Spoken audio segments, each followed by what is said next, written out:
Meron na ho ba kayong ginawang pag-aaral kung tama ba yung 10 years old na ibababa natin yung age of pananagutan para yung isang bata ay makulong sa isang heinous crime? Have you conducted studies or are there or meron na buong pang pag-aaral na ginawa? Ngayon po, nasa oras pa rin po kami ng pagsisiyasat at pagkuha ng mga impormasyon. Thank you, Senator Padilla. Majority Leader. Mr. President, first to interpolate is Senator Raffy Tulfo. I move that he be recognized. Senator Raffy Tulfo is recognized. Thank you, Mr. President. I would like to commend Senator Padilla for his privileged speech, which primarily seeks to improve our peace and order situation. I understand his intention, Mr. President. By my experience in my program, several minors do get involved in criminal activities, and some are even involved in the commission of heinous crimes.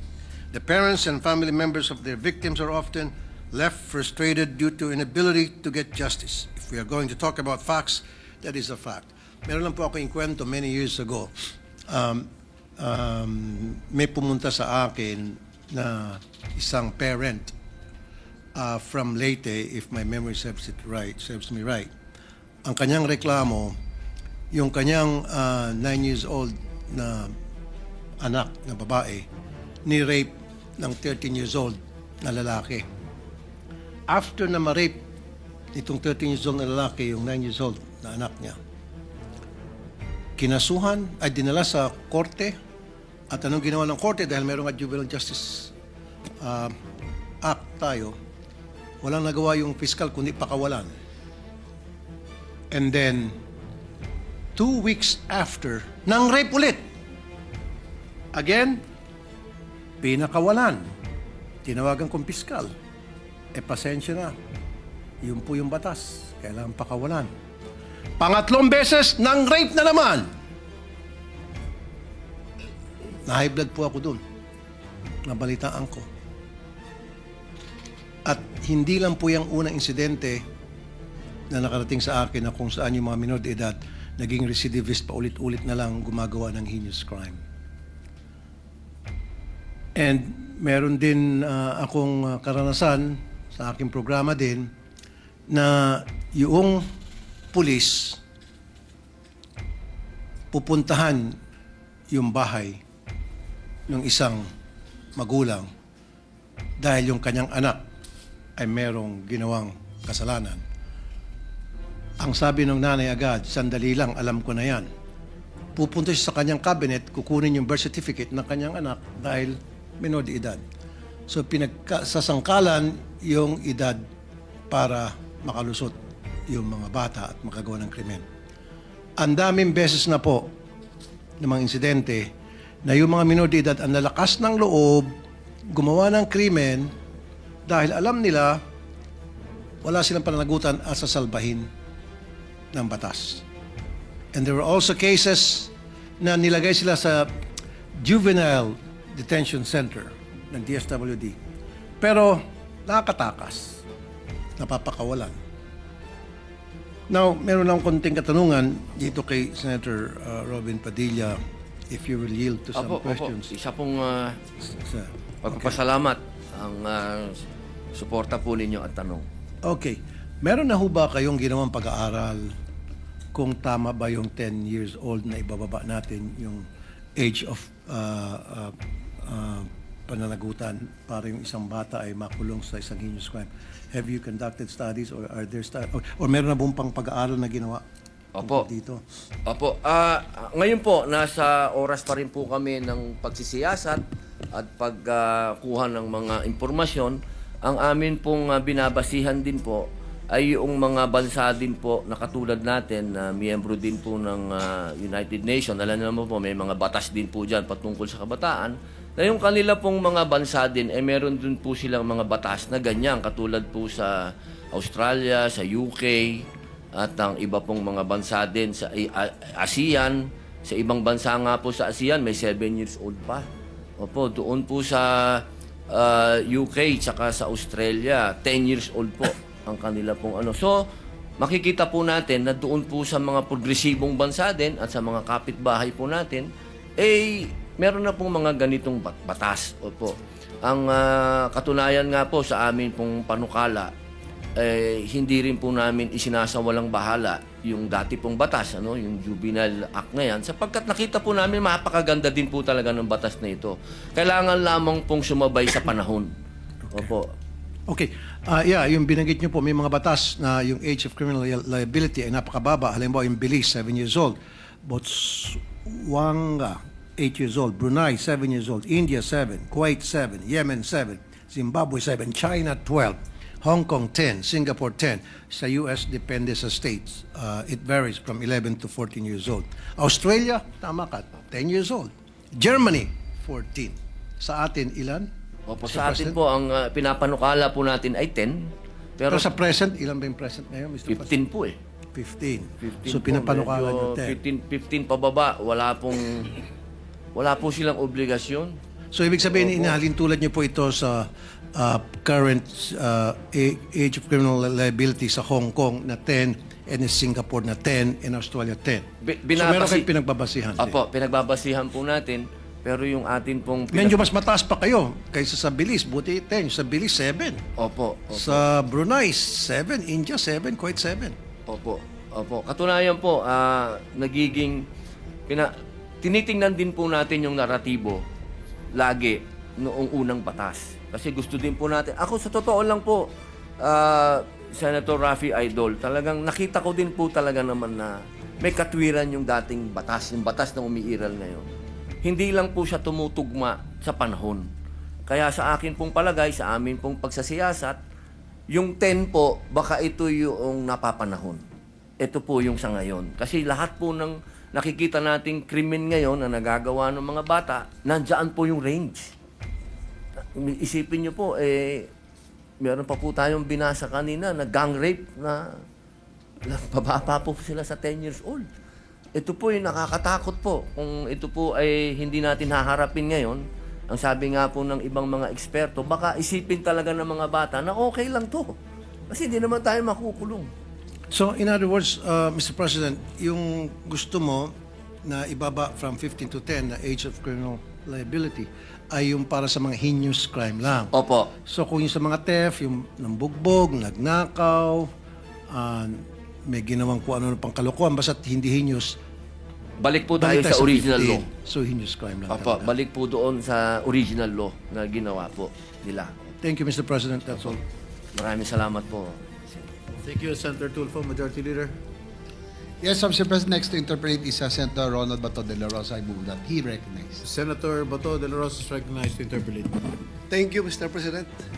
Would the good gentleman from Bicol yield to just some clarificatory questions? Opo, isa pong karangalan na katulad po ni Senator Raffy na matagal din pong nasa public service at narinig niya po niya lahat ang mga hinaing ng taong bayan.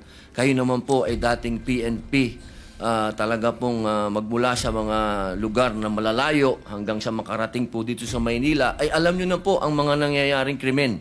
Isa pong malaking karangalan sa akin ang marinig po kayo. Thank you po, good sponsor, Mr. President. Matanong ko lang kung ano sa tingin nyo kung itong sa current situation, ang mga bata, mga minor de edad, walang kinatakutan na batas. Kaya sila patuloy na gumagawa ng krimen.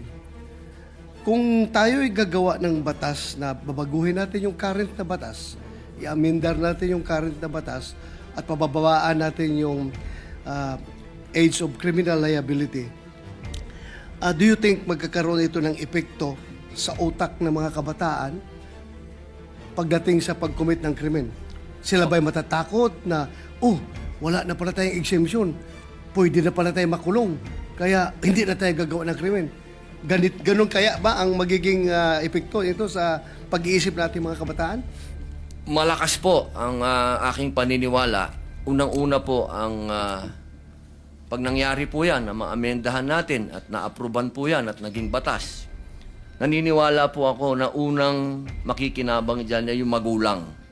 Kasi yung magulang po, yan yung unang konsentidor eh. katulad nga po ng sinabi ng ating idol, Senator Raffy, ginagamit pa po. Totoo po yun, ha? Pati po doon sa Camarines Norte, nung aarestuhin yung bata, ang unang pinakikita po nung magulang ay yung birth certificate.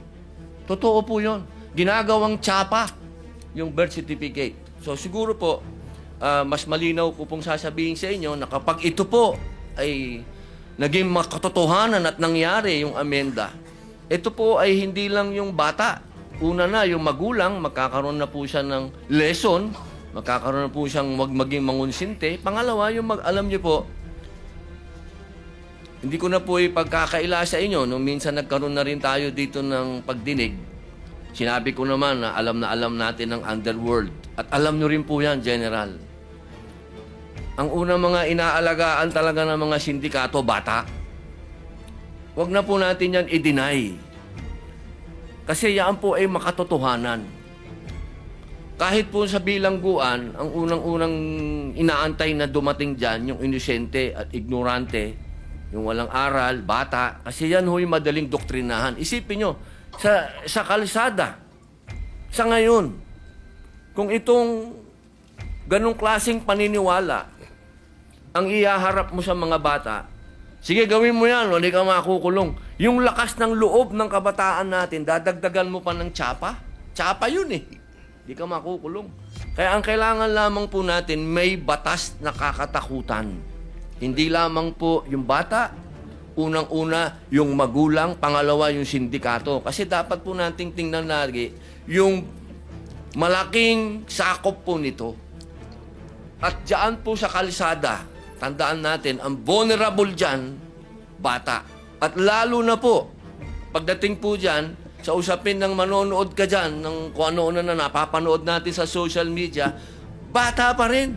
Kaya hindi napakahirap tanggapin na pag nakagawa na ng krimen, ang sasabihin sa'yo, bata yan. Eh, pambihira. Saan naman naging bata yung gumawa ng heinous crime? Totoo po yun, Mr. President, good sponsor.